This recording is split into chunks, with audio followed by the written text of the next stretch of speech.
Absolutely not. Maxwell Porter, CEO of Porter Tech Solutions, didn't even look up from his phone as he dismissed 6 months of my work. My carefully prepared presentation still glowed on the conference room screen, showing colorful mock-ups of an app that could revolutionize how people manage their mental health. But the market research shows. I started. Olivia, he cut me off, finally glancing up. We're a business software company. We make accounting programs and inventory management systems. We don't do consumer apps, especially not some. He waved his hand dismissively. Therapy thing. I gripped my laptop tighter, fighting to keep my voice steady. The mental health app market is projected to reach $3.9 billion by next year. This could open up an entirely new revenue stream for Porter Tech. And what do you know about revenue streams? Maxwell's smile was cold. You're a junior developer. You've been here what, 2 years? 3 years, I corrected, and I've contributed to every major project since. Actually, he interrupted again. That's something we need to discuss. He pressed a button on his desk phone. Send in Helen from HR. My stomach dropped. I knew that tone. I'd heard it last month when they laid off half the QA team. Helen Barnes bustled in, carrying a folder and wearing her practiced HR smile. The one that never quite reached her eyes. Olivia, she said warmly, as if she hadn't just been summoned to help destroy my career. Please sit down. I remained standing. What's this about?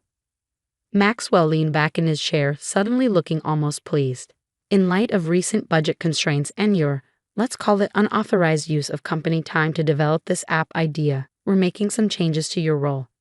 Helen opened her folder. We're offering you a position as front desk receptionist.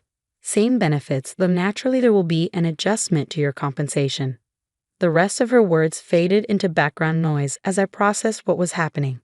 They were demoting me, from software developer to receptionist, because I dared to pitch an idea outside their narrow vision. This is ridiculous, I managed. I'm a developer. I have a master's in computer science from MIT. Then you should be more than qualified to handle the booking system, Maxwell smirked. The alternative, of course, is termination. Your choice. I thought about my apartment rent, my student loans, the current tech job market. I couldn't afford to be unemployed, not now. When do I start? My voice sounded distant, even to myself. Monday, Helen said brightly. I'll email you the new job description. We'll need your developer credentials and access cards by end of day. That evening, I sat in my tiny studio apartment, surrounded by empty takeout containers and self-pity. My laptop screen showed the app mockups I'd spent months perfecting. Mindspace, a revolutionary platform combining AI-driven therapy tools with peer support networks and professional resources. I'd gotten the idea after watching my best friend Kate struggle to find affordable therapy during the pandemic. The existing apps were clunky, impersonal, or prohibitively expensive. I knew I could build something better. My phone buzzed. Speaking of Kate, I'm going to kill him, she declared when I told her what happened. Actually murder him, with his own pretentious Italian leather shoes. I managed a weak laugh. Pretty sure that won't help my career prospects. Neither will letting them demote you to receptionist. You're brilliant, Liv. Your app idea is brilliant. Don't let them. I need the job, Kate. I sighed, looking at my sad bank balance. At least for now. She was quiet for a moment. So what are you going to do? I stared at my laptop screen, at the mock-ups that had gotten me into this mess. Then I noticed something. The Porter Tech VPN was still connected, my developer access still active. They wouldn't disable it until tomorrow. I'm going to build it anyway, I said slowly, an idea forming. Build what? The app? Yes. I sat up straighter, energy returning. They think putting me at the front desk will shut me up. Fine. I'll use their Wi-Fi, their electricity, their coffee. I'll build Mindspace right under their noses. Liv? Kate sounded worried. Is that legal? As long as I use my own equipment and don't touch any company code. Perfectly legal. They can't stop me from working on personal projects during downtime. But can you really build an entire app by yourself while working reception? I thought about the coding workshops I've been running for local high school girls, teaching them the basics of app development. About Maria, the brightest student I'd ever mentored, who was now studying computer science because I showed her it was possible. I won't be doing it alone, I replied. I know exactly who to call. The next morning, before heading to Porter Tech to turn in my developer credentials, I made 3 important calls. First, to Maria. How'd you like to get some real-world development experience? Then to my college roommate Jen, now a UX designer in Seattle. Remember that app idea I told you about? I'm doing it. You in. Finally, to my cousin David, a lawyer specializing in tech startups. I need to make sure everything I'm about to do is completely legal. By Monday morning, when I took my place behind the reception desk at Porter Tech, I had a plan. My personal laptop was loaded with development tools. I had a secure cloud repository set up under a different email, and I had a team of talented people ready to work remotely. Maxwell walked past without acknowledging me, probably expecting to see me broken and defeated. Instead, I smiled pleasantly and answered the phone. Porter Tech Solutions, how may I direct your call? Between calls, I opened my laptop and began to code. The front desk turned out to be the perfect cover. No one pays attention to the receptionist. Executives would have entire conversations right in front of me about market trends, user acquisition strategies, app monetization, all valuable intelligence for my own project. I learned more about running a successful tech company in my first week as a receptionist than I had in 3 years as a developer. Maria proved to be an invaluable partner, her fresh perspective helping us avoid the bloat that plagued most corporate apps. We coded in the evenings over video chat, her enthusiasm reminding me why I fell in love with programming in the first place. Jen's design work was extraordinary, making the interface both beautiful and intuitive. She understood exactly what we were trying to achieve, an app that felt like talking to a supportive friend rather than a cold digital tool. The work wasn't easy. I answered phones and greeted visitors all day, then coded late into the night. My apartment became a command center of sticky notes and energy drink cans. I survived on cheap coffee and determination. But slowly, mind space began to take shape. 1 month into my demotion, I overheard Maxwell talking to the head of marketing about their struggling attempts to reach younger users. I made notes and adjusted our strategy accordingly. 2 months in, a board member complained about the company's outdated UI design. I sent screenshots to Jen, who incorporated the latest design trends into our app. 3 months in, I had a working prototype. The AI algorithms were learning, the peer support network was functioning, and our first round of beta testers, recruited carefully from outside the tech industry, were providing valuable feedback. I was exhausted but exhilarated. This was more than revenge now. This was about creating something that could genuinely help people. Then came the day that almost ruined everything. I was deep in code, fixing a bug in the notification system, when a shadow fell across my desk. I looked up to find Helen from HR, wearing that same practiced smile. "Olivia, what are you working on?" I kept my face neutral, thanking every deity I could think of that my screen was angled away from her. "Just organizing my personal emails during lunch break." She nodded, but her eyes narrowed slightly. "Remember, all computer use must be related to your reception duties." Of course, I smiled back. I'll get right back to the visitor log. That night, I called an emergency team meeting. "We need to be more careful," I told Maria and Jen over video chat. "And we need to move faster. The longer this takes, the more chances they have to shut us down." "The core features are almost ready," Maria reported. "We could launch with those and add the advanced stuff later." Jen shared her screen, showing our latest analytics. Beta user engagement is off the charts. People love it, live. They're already asking when they can share it with friends. I took a deep breath, looking at the progress we'd made. We were so close. We couldn't fail now. "Okay," I decided. "Let's set a launch date, 1 month from today." As I ended the call, a notification popped up on my screen, an email from the App Store review team. Our initial submission had been approved. Mindspace was ready for release whenever we gave the word. I glanced at my Porter Tech employee badge at the photo taken 3 years ago when I still believed in the company's mission. In 1 month, everything would change. I just had to keep my cover for a little longer. With 1 month until launch, everything that could go wrong did. First, Porter Tech installed new monitoring software on their Wi-Fi network. I discovered this when Gary from it stopped by the front desk, wearing his usual friendly smile. "Just updating security protocols," he said, typing commands into his tablet. "Too many employees using company resources for personal projects." My heart nearly stopped. They discovered Mindspace. But Gary just winked at me. Though I'm sure you're not doing anything like that, right, Olivia? I forced a laugh, mind racing. I'd need to route all development traffic through a secure VPN now. More carefully, more slowly. Time we didn't have. That evening, during our team video call, Maria had more bad news. There's a bug in the peer support matching algorithm, she reported, sharing her screen to show lines of problematic code. It's not properly filtering inappropriate content. If we launch like this, we'd be putting vulnerable users at risk. I finished, rubbing my tired eyes. How long to fix it? At least 2 weeks of dedicated work. 2 weeks we didn't have. But we couldn't launch with broken safety features. Mindspace was meant to help people, not harm them. Then Jen spoke up, her voice hesitant. There's something else. A new mental health app just launched, called MindMender. She sent us the link. My stomach dropped as I scrolled through their website. The interface was different, but the core concept was eerily similar to Mindspace. How is this possible? Maria asked. Did someone leak our idea? I thought back to all the conversations I'd overheard at the front desk, all the executives who'd walked past while I was coding. No, I said slowly.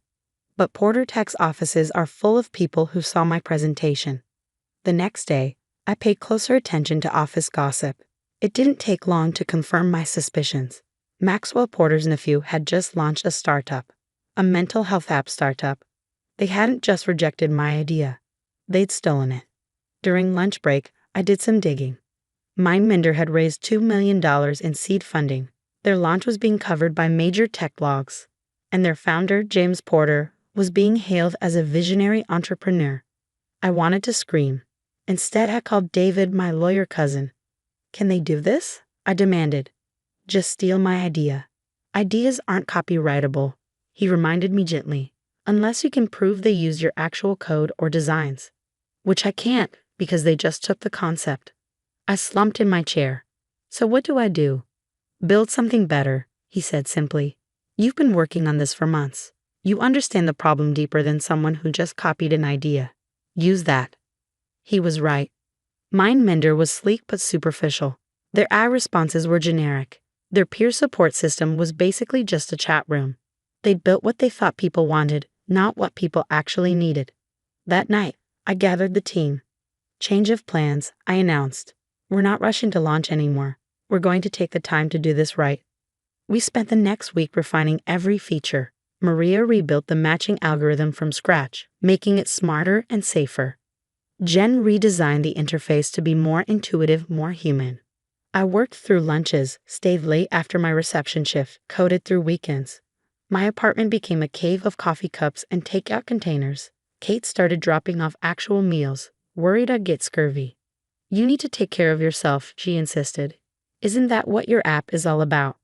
She had a point, so I started using Mindspace myself, testing each feature as we built it. The AI therapy tools helped me manage stress. The peer support network connected me with others building startups while working day jobs. Slowly, something unexpected happened. Watching MindMender succeed stopped feeling like failure. Instead, it clarified our mission. We weren't just building an app anymore. We were building a community, but corporate espionage wasn't done with us yet. One morning, about 2 weeks before our new launch date, I arrived at work to find someone had been through my desk. Nothing was obviously missing, but things were slightly out of place. My laptop's position had shifted by a few inches.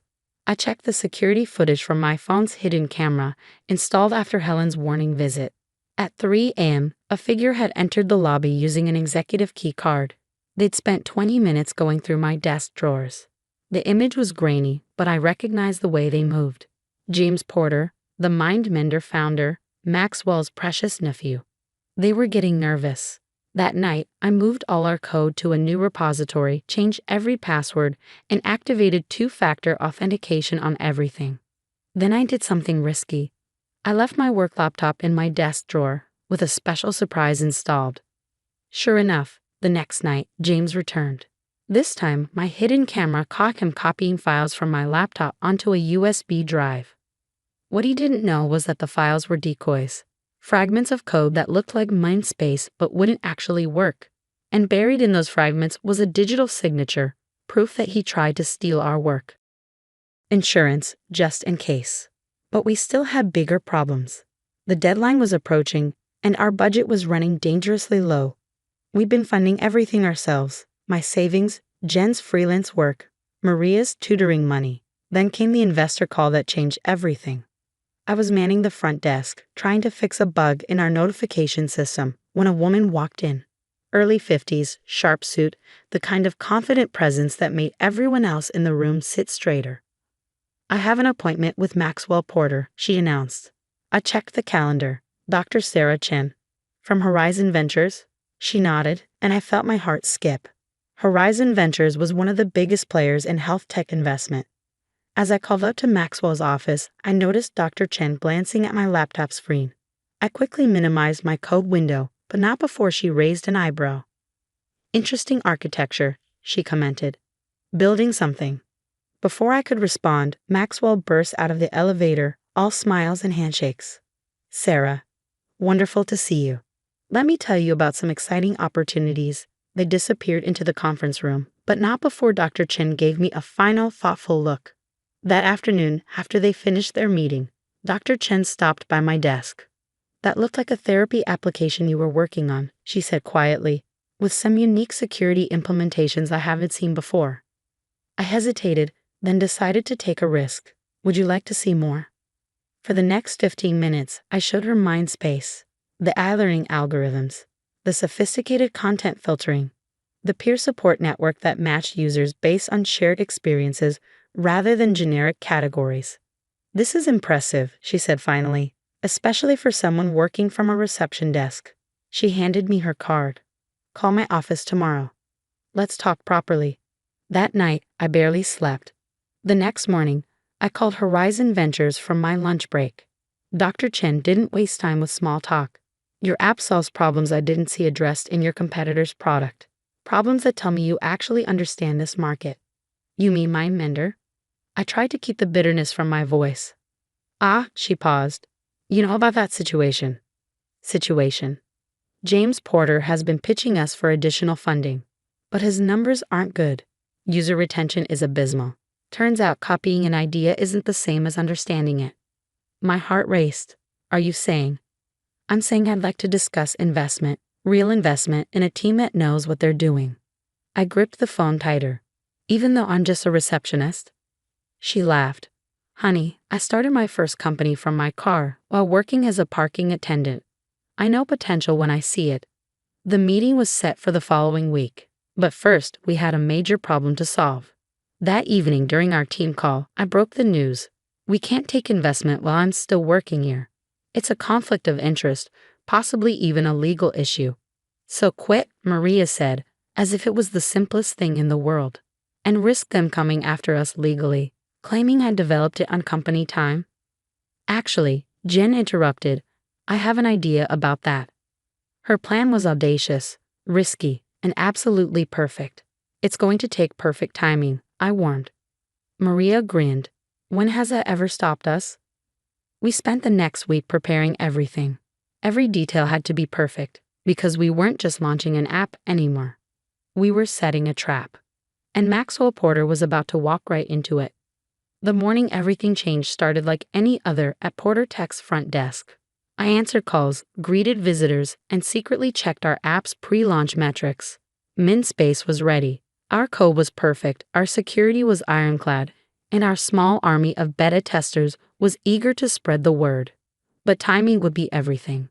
At exactly 9:15 a.m., right on schedule, James Porter stormed through the lobby, heading straight for his uncle's office. He didn't even glance at me, the invisible receptionist who had outsmarted him at every turn. I sent a quick text to Maria. "Showtime." 10 minutes later, my phone buzzed with notifications. MindMender's App Store rating was plummeting. Hundreds of one-star reviews appeared within minutes, all with the same complaint. The app had crashed, deleting user data and exposing private messages. The bug we'd hidden in the code James stole was working perfectly. I could hear shouting from Maxwell's office. Through the glass walls, I saw James gesturing frantically at his laptop while Maxwell turned redder by the minute. At 9:30, Helen from HR hurried past my desk. A stack of papers clutched to her chest. She didn't notice that her security badge had slipped slightly, its reflection perfectly captured by my phone's camera, another piece of evidence documented. At 9:45, Dr. Chen arrived for our scheduled meeting. I told her 10 o'clock, but as expected, she was early. Everything was proceeding exactly as planned. Quite a morning for mental health apps, she remarked casually, glancing at her phone. Have you seen what's happening with MindMender? I might have heard something, I reply, keeping my voice neutral. Would you like some coffee while you wait? She smiled knowingly. No need. I think the show's about to start. Right on cue, Maxwell's office door burst open. He stormed toward the elevator, James trailing behind him. We have to shut it down, James was saying. The whole platform is compromised. Shut it? Maxwell sputtered. Do you know how much we've invested in this? The press release goes out in an hour. Actually, Dr. Chen stepped forward, her voice carrying across the lobby. I believe that press release needs some revision. Maxwell froze. Sarah? What are you doing here? Supporting innovation, she said smoothly. Real innovation, not stolen ideas packaged as original work. James went pale. I don't know what you're. Save it, Dr. Chen cut him off. We have proof that MindMender's code was copied from another project. A project that was, ironically, developed right here in your building. She gestured to my desk, where my laptop screen now displayed MindSpace's interface, nearly identical to MindMender's, but with a creation date months earlier. Maxwell's face went from red to white. Olivia? I stood up, smoothing my receptionist's blazer. Surprise. The next few minutes were chaos. Maxwell shouted about betrayal and threatened lawsuits. James tried to delete files from his phone, not realizing we'd already documented everything. Helen emerged from HR, clutching termination papers that would never be filed. Through it all, Dr. Chen watched with quiet amusement. Finally, when Maxwell paused for breath, I spoke. Before you threaten any more lawsuits, I said calmly, you should know that everything, from my original pitch to James stealing my code, has been documented, including some interesting financial transactions between Porter Tech and MindMender that the SEC might want to examine. Maxwell's jaw clenched. What do you want? Simple. You're going to publicly acknowledge that MindMender was based on stolen intellectual property. You're going to shut it down. And you're going to stay out of my way while I launch the real thing. Or what? Dr. Chen stepped forward. Or Horizon Ventures will be very interested in discussing these documents with our friends at the Justice Department. The silence that followed was deafening. Then something unexpected happened. From the elevator, a slow clap began. Standing there was Gary Fromett, grinning broadly. I wondered how long it would take him to figure it out, he said, walking over. By the way, boss, you should know that Olivia's been running her development through a private VPN. Never touch the company network. Totally legal. I checked. Maxwell looked like he might explode. You knew about this. Knew about it? I helped secure it. See, some of us actually care about innovation. Gary turned to me. Need a job. My startup could use a developer with your skills. Before Maxwell could respond, his phone chimed. Then mine. Then everyone's phones in the lobby. Breaking tech news. MindSpace launches. Revolutionary mental health app takes App Store by storm. Maria and Jen had pushed the launch button right on schedule. I turned my laptop around, showing the rapidly climbing download numbers. Oh, and you might want to check MindSpace's investor list. Dr. Chen isn't the only one who believes in original ideas. The names scrolled past major venture capital firms, tech industry leaders, mental health professionals. We'd spent weeks quietly building support, preparing for this moment. Maxwell sank into a lobby chair, defeated. James was frantically texting, probably trying to salvage his reputation. Helen had disappeared back to HR, likely updating her resume. Dr. Chen touched my arm. Ready for that meeting now. I looked around the lobby one last time, at the desk where I'd spent 6 months coding in secret, at the security cameras that had documented everything, at the Wi-Fi router that had carried my app from idea to reality. Actually, I smiled. I have a better idea. Let's meet at my new office. I hear there's a tech startup looking to sublease Porter Tech's old space. 2 months later, I sat in what used to be Maxwell's office, now headquarters of MindSpace Technologies. Our app had passed 5 million downloads. Major healthcare providers were licensing our platform. And most importantly, we were actually helping people. Maria had joined full-time as our lead developer after graduating early. Jen had moved from Seattle to head our design team. Even Gary had jumped ship from Porter Tech, bringing his security expertise to protect our growing user base. Kate stopped by regularly, proud that her struggle had inspired something meaningful.